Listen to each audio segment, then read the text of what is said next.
Good morning guys, જય માતાજી, જય શ્રી કૃષ્ણ. જો સવારના પરમાં મામાનો ફોન આવી ગયો હતો કે તમારા લોકોનું જમવાનું અહીંયા બનાવ્યું છે, તો હું મમ્મી અને માસી નીકળી રહીએ જવા માટે. હા, બંસલ. અમે નેતર મમ્મીએ તો ઉચાળા ઉપાડ્યા જવાનું બંસલમાં. હા હા. તો ગાઈઝ અમે તો ફેરથી આવી ગયા છીએ બંસલ મોલમાં. જસી માસીને એ લોકો હજી આવ્યા નહીં. એ લોકો રિક્ષામાં આવે એટલે આપણે જઈએ અંદર. જો ગાઈઝ એતલ મમ્મીને આવી ગયા. ચાલો.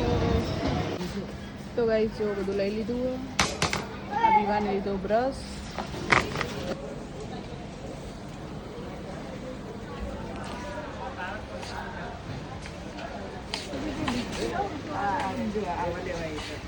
બીજું તો કાજુ ઘણી વાર લપસી જાય છે. 200. તો ગાઈઝ જો અહીંયા તો પિચકારીઓ આવી ગઈ અને આ છોકરાએ જીદ પકડી અને 2 પિચકારીઓ લીધી આને. બોલો વિવાહ ને. તો ગાઈઝ અમે આવી ગયા છીએ ઘરે અને એતર મમ્મીને લઈને આવી ગયા છે. તો અને ગાઈસ સાથે હું લઈને આયા. ગરમી બહુ હતી અને થાક લાગી હોય તો પાણી પીવું. એતલ મમ્મી આવો. માસી આવો. ગાઈઝ આ છોકરા ને આ બ્રશ લેવાનો તો ખાલી બ્રશ કરવા માટે અને આને આવો બ્રશ આ ગાડી માટે થઈને જ ખાલી બ્રશ લીધો આને, હે ને?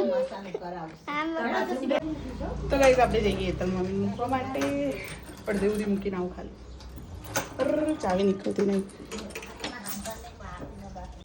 તો ગાઈઝ વિવાને પનીરનું શાક ખાવું તો બનાવી રહ્યું પનીરનું શાક અને જો જોડે આવીને જ ઊભો રહ્યો. તો ગાઈસ મને પનીર ખાવું તો મારા માટે મમ્મી બનાવી રહી છે અને ખાઈ લે ભાઈ વાસણ ધોઈ દઈએ. Bye bye. એટલે ગાઈઝ વાસણ મારે ધોવાના પણ એ કેવું કે અને મને તો ભૂખ લાગી યાર. તો ગાઈઝ આપણે શાક બની ગયું પનીરનું અને વિવાનને જ ભાવે તો વિવાન માટે બનાવ્યું થોડુંક. તો ગાઈઝ જમી લીધું અને માસીને દવાનો પ્રોગ્રામ જોવા હતા તો ચાલુ કર્યા. મળીએ કાલે. જય માતાજી, જય શ્રી કૃષ્ણ, ગુડ નાઇટ.